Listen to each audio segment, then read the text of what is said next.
Hello friends, welcome to my channel. आज हम बात करने वाले हैं वेस्कुलर टिश्यू पार्ट 1। इसमें हम बात करेंगे इंट्रोडक्शन प्लस जाइलम के बारे में। Let us start.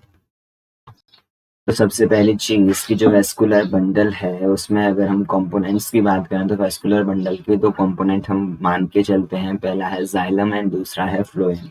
जाइलम का जो मेजर फंक्शन है वो है वाटर एंड मिनरल का ट्रांसपोर्टेशन। फ्लोएम का जो मेजर फंक्शन है वो है transportation of organic substances like sucrose. अगर हम बात करते हैं जाइलम एंड फ्लोएम की तो दोनों ही आपस में मिलकर एक इसका फॉर्मेशन करते हैं वेस्कुलर बंडल का। Xylem and phloem tissue run close to each other to form vascular bundle. Let us see the cross section of a leaf.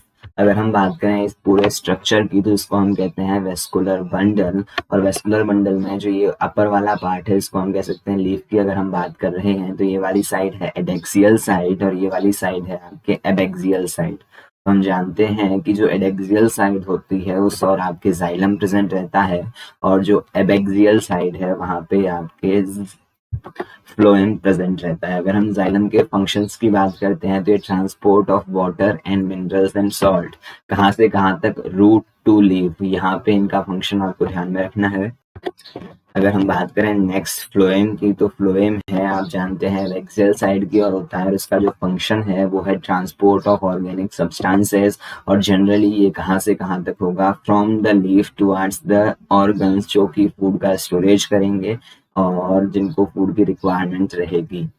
यहाँ पे मैंने वर्ड यूज किया है जनरली बिकॉज फ्लूएम का जो ट्रांसपोर्टेशन है वो बाई डायरेक्शनल और मल्टी डायरेक्शनल हो सकता है। यानी कि जनरली जो है वो लीफ से रूट्स की ओर या फिर अदर प्लांट पार्ट की ओर जाएगा, लेकिन स्पेसिफिक कंडीशंस में रूट से लीफ की ओर भी जा सकता है। नाउ हम स्टार्ट करते हैं जाइलम को। Transport of water and mineral, structure of xylem tissue. सबसे पहले हम बात करेंगे यहाँ पे जाइलम टिश्यू के स्ट्रक्चर की। This tissue contains different types of cells, और उनमें सबसे पहली टाइप की सेल्स है आपके fibres. Fibres are long cells with thickened cell wall जो कि सपोर्ट प्रोवाइड करती है, और उनकी सेल वॉल में लिग्निन का डिपोजिशन देखने को मिलता है। सेकेंड है आपके पेरेंकाइमेटस सेल्स या पेरेंकाइमा सेल्स, जिनको हम जाइलम पेरेंकाइमा भी कहते हैं। और सेल्स विद थिन वॉल्स, इनका जो वॉल्स है सेल वॉल है सेलुलोज की बनी होती है और थिन वॉल होती है। और इनका जो मेजर फंक्शन होता है जनरली ये क्या काम करते हैं, स्टोरेज का काम करते हैं। अगर हम बात करें जाइलम वेसल एलिमेंट्स की तो जाइलम वेसल एलिमेंट्स में बहुत सारे मिलके जाइलम वेसल्स का फॉर्मेशन करता है। मतलब बहुत सारे वेसल एलिमेंट मिलके एक वेसल का फॉर्मेशन करते हैं। मतलब एक वेसल एक मल्टी सेलुलर स्ट्रक्चर है जो कि बहुत सारे वेसल एलिमेंट से मिलकर बना है। और ये एक डेड टिश्यू है, डेड सेल्स है। मतलब कि इनकी जो सेल वॉल है वहां पे लिग्निन का डिपोजिशन है और इनमें प्रोटोप्लास्ट नहीं मिलता। The end of the wall break down to form an uninterrupted pathway for the water. हम जानते हैं कि जो आपके एंड वॉल है या कॉमन वॉल है उनकी जाइलम वेसल एलिमेंट्स की वहां पे परफोरेशन देखने को मिलते हैं, ताकि एक वेसल एलिमेंट से अगले वेसल एलिमेंट की और जो वाटर का ट्रांसपोर्ट है वो एक पाइप की तरह हो। इन गैप्स को, इन परफोरेशंस को हम पिट्स भी कह सकते हैं।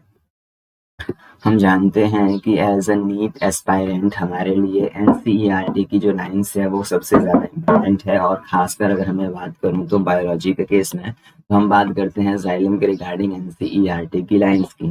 पहली लाइन एनसीईआरटी कहती है कि xylem functions as a conductive tissue for water and mineral from root to the stem and leaves. मतलब कि जाइलम है एक फंक्शन, एक कंडक्टिव टिश्यू है जो कि क्या करता है, वाटर और मिनरल का ट्रांसपोर्ट करता है from the root to the stem and leaves.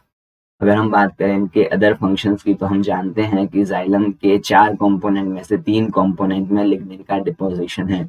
मतलब जाइलम फाइबर, अगर हम बात करें वेसल्स और अगर हम बात करें ट्रैकेट्स की तो इनमें लिग्निन का डिपोजिशन है। और ये डेड सेल्स होती है जो कि स्ट्रेंथ प्रोवाइड करती है। मैकेनिकल स्ट्रेंथ प्रोवाइड करने में जाइलम का रोल फ्लोएम के कंपैरिजन में बहुत ज़्यादा होता है। हम इनके अगर हम बात करें जाइलम के एलिमेंट्स की, अगर हम बात करें जाइलम किन किन टाइप की सेल से मिलकर बना है तो हम कहेंगे यहाँ पे पहला टाइप है ट्रैकेट्स, दूसरी है वेसल्स, तीसरी है जाइलम फाइबर एंड चौथी है जाइलम पेरेन्काइमा। अगर हम बात करें जिम्नोस्पर्म्स की, तो जिम्नोस्पर्म्स में वेसल्स नहीं मिलती। अगर हम बात करें वेसल्स की, तो vessels are exclusive character of flowering plants, मतलब कि फ्लावरिंग प्लांट्स में जो transportation of water and mineral है उसमें ट्रैकेट्स और वेसल्स का रोल होता है। और जो वेसल्स का इवोल्यूशन है वो सबसे पहले फ्लावरिंग प्लांट से एंजियोस्पर्म में ही देखने को मिलता है। जिम्नोस्पर्म में वेसल्स नहीं मिलती। जिम्नोस्पर्म में जो प्राइमरी वाटर कंडक्टिंग टिश्यू है उसमें जो प्राइमरी एलिमेंट है वो ट्रैकेट्स होता है। अगर हम बात करते हैं ट्रैकेट्स की, these are elongated tube like sales with thick and lignified walls, मतलब कि हम जानते हैं ट्रैकेट्स के बारे में कि एक तो इलोंगेटेड सेल्स होती है, ट्यूब लाइक सेल्स होती है, और इनकी जो वॉल है उसमें लिग्निन का डिपोजिशन प्रेजेंट रहता है। इनके जो एंड है वो नुकीले होते हैं, टेपरिंग एंड्स वाली ये सेल्स होती है, और इनके पास में प्रोटोप्लास्ट नहीं होता, मतलब ये डेड सेल्स होती है। ये वाली लाइन बहुत ज्यादा इंपॉर्टेंट है, हमें ध्यान रखना है कि the inner layer of the cell wall have thickenings which vary in form. हम जानते हैं कि ट्रैकेट्स की जो इनर वॉल है जहाँ पे लिग्निन का डिपोजिशन है वो करता है थिकनेस में वेरी, मतलब थिकनेस उसकी जो इनर वॉल की जो थिकनेस है वो vary in form in different type of tracheids. Next अगर हम बात करना चाहें वेसल्स की, तो vessels are long cylindrical tube like structure made up of many cells, जिनको हम कहते हैं वेसल मेंबर। हमने पहले भी बात की है कि वेसल एक लॉन्ग ट्यूब लाइक स्ट्रक्चर है जो कि वेसल मेंबर से मिलकर बनी है और बहुत सारी सेल से मिलकर बनी, मतलब ये एक मल्टी सेलुलर स्ट्रक्चर है। अगर हम बात करें इनकी सेल वॉल्स की, तो ये लिग्निफाइड सेल वॉल रखती है और इनके पास में एक लार्ज सेंट्रल कैविटी प्रेजेंट रहती है। The vessel cells are also devoid of protoplasm, मतलब कि ये भी डेड सेल्स होती है। Vessel member are interconnected through perforation in their common wall। यहाँ पे एनसीईआरटी की लाइन हमें ध्यान में रखना है, वॉल्स कौन सी है, कॉमन वॉल्स है, और क्या स्ट्रक्चर हमारे पास में परफोरेशन, जिनको हम कह सकते हैं स्लिट्स। नेक्स्ट अगर हम बात करना चाहें तो presence of vessels in is a characteristic feature of angiosperm, मतलब कि सबसे पहले वेसल का जो डेवलपमेंट है वो एंजियोस्पर्म में हुआ। कुछ ऐसे जिम्नोस्पर्म्स के मेंबर भी है जहाँ पे वेसल्स मिलती है, लेकिन वो एक्सेप्शनल केस है। मोर जनरली हम बात करें तो एंजियोस्पर्म से ही वेसल्स का जो डेवलपमेंट है वो स्टार्ट हुआ था। आगे अगर हम बात करें जाइलम फाइबर्स की, तो ये highly thicken wall and obliterated central lumen containing cells होती है, मतलब कि ये एक टाइप की स्टर्न डायमीटर सेल्स है जिनकी जो सेल वॉल है वो हाईली थिकनड है और लिग्निफाइड है, और इनकी जो ड्यूमेन है वो ऑब्लिटरेटेड सेंट्रल ड्यूमेन है। ये वाला पॉइंट भी आपको ध्यान रखना है, एक वर्ड है जो कि आपको ध्यान में रखना है। दीज में आइदर भी सेप्टेट और एसेप्टेट, ये लाइन भी बहुत ज्यादा इंपॉर्टेंट है, क्वेश्चन पूछा जा सकता है इस लाइन से। नेक्स्ट अगर हम बात करें जाइलम पेरेन्काइमा की, तो ये लिविंग सेल्स होती है। जाइलम का एकमात्र लिविंग एलिमेंट क्या है, जाइलम पेरेन्काइमा, और इनकी जो सेल वॉल है वो थिन वॉल सेल्स होती है जो कि सेलुलोज की बनी होती है। और अगर हम बात करें इनके फंक्शन की, तो ये फूड मटेरियल जैसे कि स्टार्च है और फैट है इनका स्टोरेज करती है, और अदर सब्सटेंसेस जैसे कि टेनिन इनका भी ये स्टोरेज करती है। अगर हम अदर फंक्शन की बात करें तो ये रेडियल कंडक्शन ऑफ वाटर में अपना रोल प्ले करती है, मतलब xylem parenchyma radial conduction of water भी करती है। ये डायग्राम अगर हम बात करें, ये डायग्राम है स्टेम के जो आपके वेस्कुलर बंडल है उनका। और अगर हम बात करें यहाँ पे लेबलिंग्स की, तो ये वाली जो आउटर मोस्ट लेयर है जिसको हम कहते हैं एपिडर्मिस, ये वाला पार्ट है कॉर्टेक्स, और ये जो सेंट्रल पार्ट है इसको हम कहते हैं पिथ, और ये जो पूरा स्ट्रक्चर है इसको हम कहते हैं वेस्कुलर बंडल। वेस्कुलर बंडल में ये जो स्ट्रक्चर हमें दिखाया गया है डाइकॉट स्टेम है, मतलब कि यहाँ पे कॉन्जॉइंट एंड ओपन टाइप का वेस्कुलर बंडल है जहाँ पे अंदर की ओर जाइलम है और बाहर की ओर फ्लोएम प्रेजेंट है, और इन दोनों के बीच में आपके कैम्बियम प्रेजेंट है जो कि कंटिन्यूअसली डिवाइड कर रही है।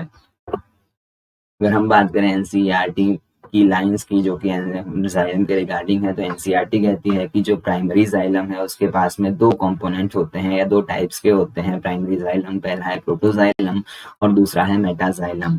जो जाइलम एलिमेंट पहले फॉर्म होते हैं, first form primary xylem elements are called protoxylem. Primary xylem का जो पार्ट पहले फॉर्म होता है उसको हम कहते हैं प्रोटोजाइलम, और जो बाद में फॉर्म होता है लेटर फॉर्म प्राइमरी जाइलम उसको हम कहते हैं मेटाजाइलम। यहाँ पे ध्यान रखना है ये दोनों टाइप किसके हैं, प्राइमरी जाइलम के हैं। सेकेंडरी जाइलम में ये टाइप देखने को नहीं मिलते। अगर हम बात करें जाइलम इन रूट्स की, तो रूट्स में जो जाइलम का अरेंजमेंट है, हम जानते हैं कि रूट्स में जो वेस्कुलर बंडल है उनका रेडियल अरेंजमेंट होता है, और इसमें जो जाइलम है उसमें जो प्रोटोजाइलम है वो बाहर की ओर होगा और जो मेटाजाइलम है वो अंदर की ओर होगा। अगर हम बात करें रूट्स की, तो रूट्स में जो प्रोटोजाइलम है lies towards the periphery and जो मेटाजाइलम है लाइज टुवार्ड्स द सेंटर। और इस टाइप का जो अरेंजमेंट है इसको हम कहते हैं exact arrangement of primary xylem. और ये जो अरेंजमेंट है वो एक्सक्लूसिवली सभी टाइप की रूट्स में देखने को मिलेगा, भले वो प्राइमरी मोनोकॉट रूट हो या फिर डाइकॉट रूट हो। आगे अगर हम प्रोसीड करते हैं तो जाइलम इन द स्टेम, अगर हम स्टेम की बात करते हैं तो ये वाला जो पोर्शन अगर हम बात करें तो यहाँ पे ये जो बंडल आपको दिखाई दे रहा है ये आपके एक वेस्कुलर बंडल है, और इस वेस्कुलर बंडल में बाहर की ओर है आपके फ्लोएम और अंदर की ओर है जाइलम, और इसके बीच में यहाँ पे क्या प्रेजेंट है, कैम्बियम प्रेजेंट है। तो अगर हम बात करें यहाँ पे जाइलम की, तो यहाँ पे जो प्रोटोजाइलम है वो अंदर की ओर और जो मेटाजाइलम है वो पेरीफेरी की ओर प्रेजेंट रहता है, और इस टाइप के अरेंजमेंट को हम कहते हैं एग्जैक्ट टाइप का अरेंजमेंट, जो कि डाइकॉट स्टेम में देखने को मिलता है। The protoxylem lies towards the center and the metaxylem lies towards the periphery, और इस टाइप का जो अरेंजमेंट है इसको हम कहते हैं एंडार्च अरेंजमेंट। तो आज के लिए इतना ही। Thanks for watching. Tata bye bye, see you next time.